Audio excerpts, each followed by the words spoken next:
Baik, bismillahirrahmanirrahim. Assalamualaikum warahmatullahi wabarakatuh. Pada kesempatan kali ini di sesi pertama, saya akan mencoba untuk membangkitkan motivasi teman-teman untuk melakukan penelitian. Kita mulai dengan bagaimana cara untuk memulai sebuah penelitian.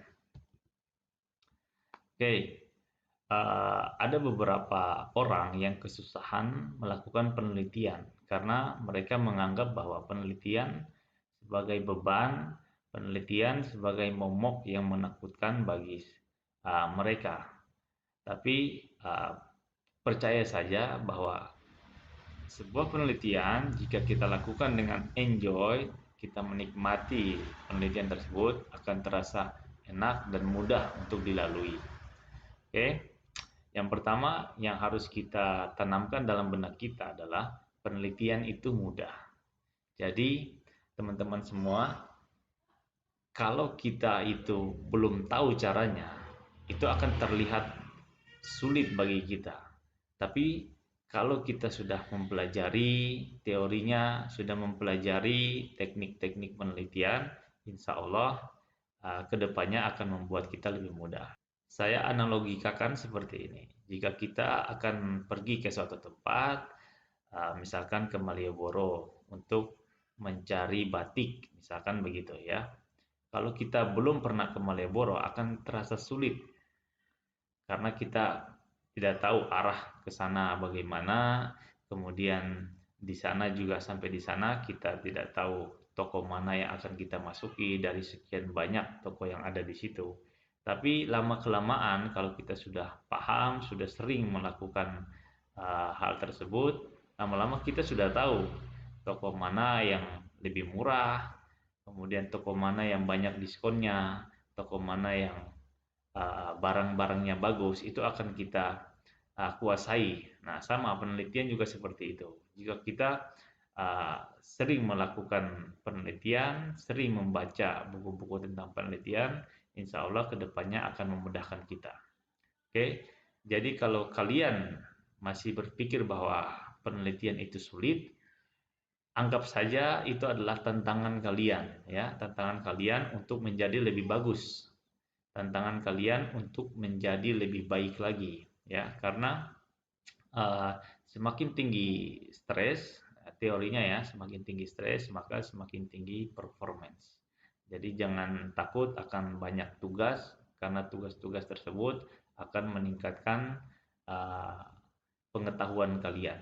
Nah, seperti itu. Jadi anggap saja penelitian ini sebagai tantangan saya untuk lulus di mata kuliah Metopen atau lulus sebagai S1 karena seluruh mahasiswa itu harus menempuh skripsi sehingga teman-teman semuanya wajib melewati persyaratan ini. Oke, kemudian yang ketiga adalah fokus pada kekuatan.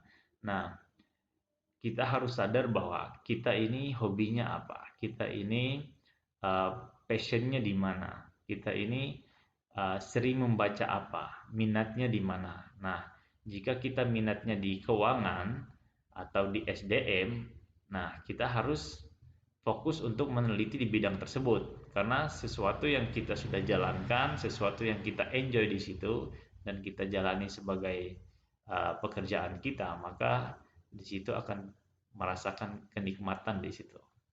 Oke, jadi fokus pada kekuatan yang kita miliki, kita enjoy di mana, menelitinya di situ. Kemudian selanjutnya adalah banyak membaca, karena pepatah mengatakan kalau kita mau menebang pohon, kita akan menajamkan pisaunya terlebih dahulu, baru kita tebang pohonnya. Artinya apa? Kalau kita mau melakukan penelitian, baca dulu referensi-referensi yang ada, baca dulu buku-buku yang relevan dengan penelitian kita, baru kita melakukan penelitian. Karena beberapa mahasiswa itu mengatakan bahwa penelitian ini belum pernah diteliti oleh orang. Padahal dia mungkin saja belum membaca, sudah banyak jutaan orang sudah meneliti tentang itu mungkin. Nah, sehingga bacanya yang kurang jauh, bukan uh, belum pernah ada orang yang meneliti hal tersebut. Nah, sehingga Semakin banyak kita membaca, semakin kita punya in-depth knowledge. Nah, dari knowledge tersebut kita akan mengembangkan ide-ide penelitian yang lebih baru, yang lebih aktual di bidang penelitian yang kita senangi begitu. Dan yang terakhir adalah hindari idealisme. Nah, ini yang banyak juga mahasiswa yang terjebak di idealisme mereka karena mereka beranggapan bahwa saya harus melakukan penelitian yang luar biasa. Sedangkan baru S1 misalkan, itu akan menyusahkan dia sendiri karena kita tidak bisa dengan satu penelitian saja bisa merubah dunia. Sehingga cukup melakukan penelitian yang kita mampu saja, yang mengantarkan kita kepada sarjana misalkan. Tapi saya berharap penelitian yang dilakukan adalah penelitian yang berkualitas, bukan penelitian yang asal-asal. Nanti akan kita bahas di slide selanjutnya. Nah, sebelum kita melakukan penelitian, perlu teman-teman perhatikan ada 4P ya. Yang pertama adalah purpose atau tujuan kalian itu apa gitu. Mau meneliti untuk apa? Apakah hanya sekedar lulus saja, persyaratan lulus gitu. Nah, biasanya kalau hanya persyaratan lulus, biasanya risetnya atau penelitiannya itu asal-asalan, sehingga tidak mendalam apa yang dikajinya. Nah, saya berharap tujuan penelitian kita setidaknya memberi kontribusi bagi pembaca skripsi kita atau peneliti selanjutnya atau untuk manajer objek penelitian yang kita teliti. Nah, kalau kita berangkatnya dari tujuan tersebut, insya Allah penelitian kita akan lebih berkualitas. Kemudian yang harus diperhatikan yang P yang kedua adalah problem. Pastikan penelitian kita itu ada masalahnya ya. Jadi jangan sampai kita menulis banyak, menulis latar belakang bisa sampai 10 halaman tapi tidak ada masalah yang diungkapkan di situ. Nah, ini perlu teman-teman perhatikan. Oke. Selanjutnya adalah prosedur. Nah, kita juga harus tahu prosedur penelitian kita itu seperti apa. Misalkan kita mau meneliti kualitatif, siapa yang kita wawancarai, bagaimana kita mewawancarai, izinnya kemana, apa yang kita tanyakan. Nah, prosedurnya itu ada atau tidak, atau prosedurnya harus dipersiapkan dengan baik, gitu ya, sebelum melakukan penelitian. Dan yang terakhir adalah passion. Nah, ini yang sering salah beberapa mahasiswa dalam memulai karena mereka memulai itu tidak sesuai dengan passion mereka. Asal ikut teman, misalkan ada teman akrab sudah kemana-mana bareng gitu ya, makan bareng karena temannya itu meneliti tema A, misalkan tema MSDM, dia juga ikut-ikutan, padahal dia tidak ada minat di situ.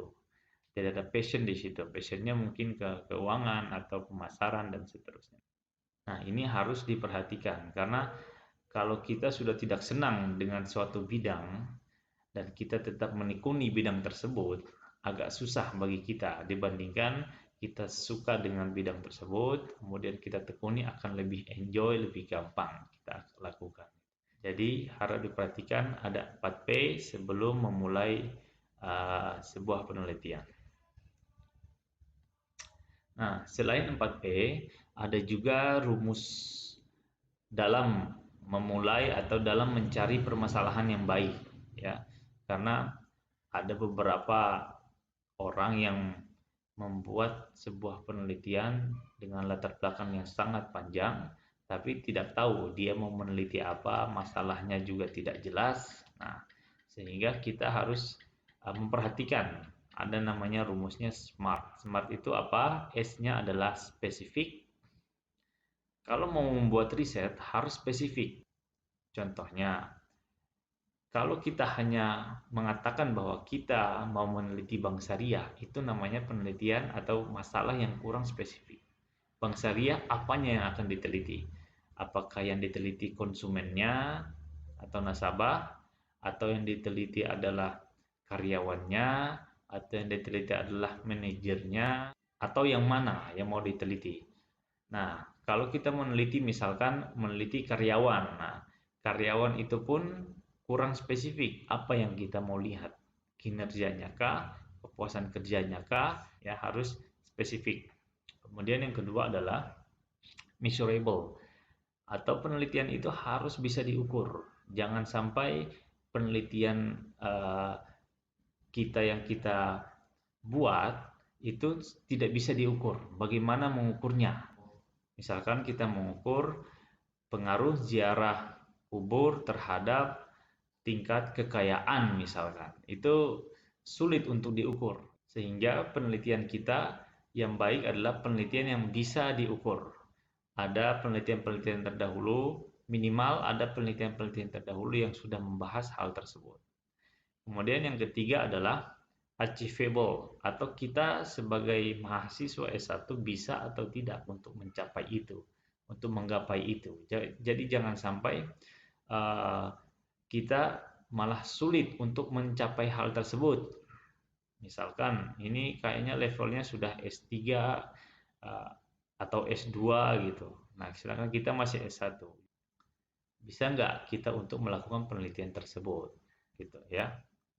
Karena yang tahu diri kita adalah kita sendiri, sehingga kita yang akan menentukan bahwa kita kira-kira mampu nggak melakukan penelitian ini. Nah, seperti itu. Dan yang keempat adalah realistis. Karena seperti yang saya sampaikan tadi, kita tidak bisa mengubah dunia dengan satu riset.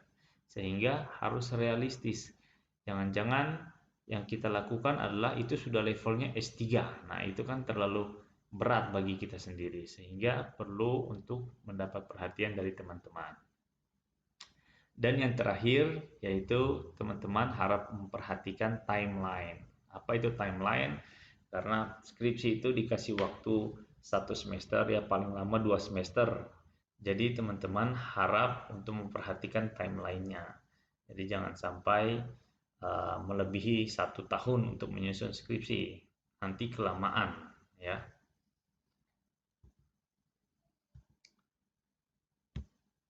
Nah, kemudian sekarang kita masuk dalam pembahasan mengenai manajemen dilema. Apa itu manajemen dilema? Manajemen dilema adalah rancangan dalam pembuatan dan penentuan keputusan yang dipilih di antara keanekaragaman pilihan yang ada. Jadi teman-teman harus melihat dilema yang terjadi di masyarakat apa, dilema yang terjadi di perusahaan apa. Kemudian yang kedua adalah masalah. Nah, banyak teman-teman mahasiswa yang kesulitan mencari masalah penelitian. Yang pertama adalah teori.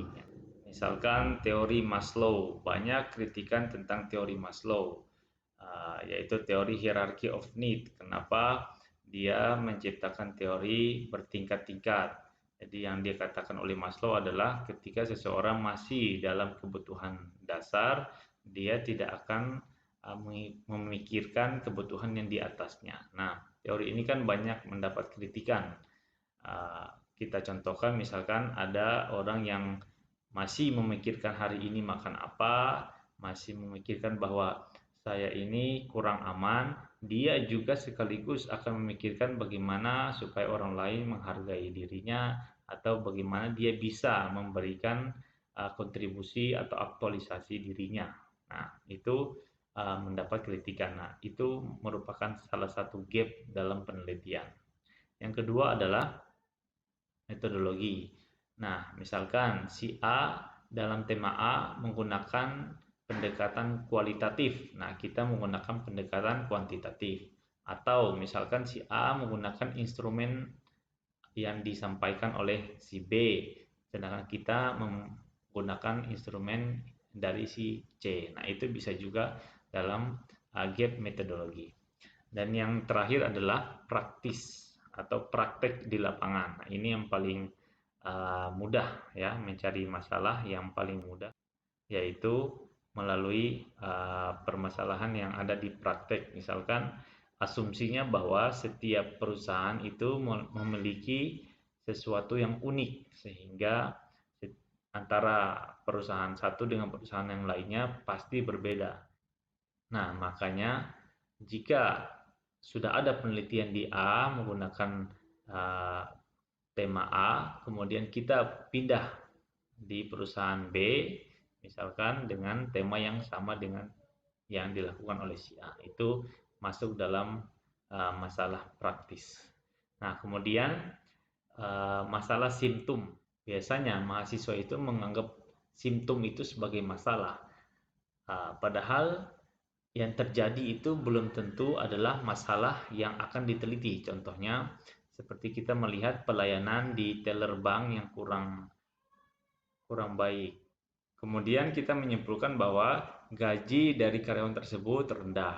Nah, jangan-jangan itu hanya simptom saja, karena bisa jadi bahwa karyawan tersebut memiliki masalah di rumah atau misalkan dia kesehatannya pada hari itu kurang baik. Nah, sehingga menurunkan kinerja pelayanan teller tersebut. Nah, itu harus kita pahami terlebih dahulu sebelum kita melakukan sebuah penelitian.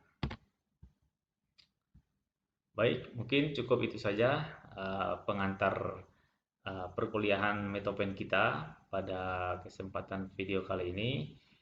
Atas perhatiannya, saya ucapkan terima kasih.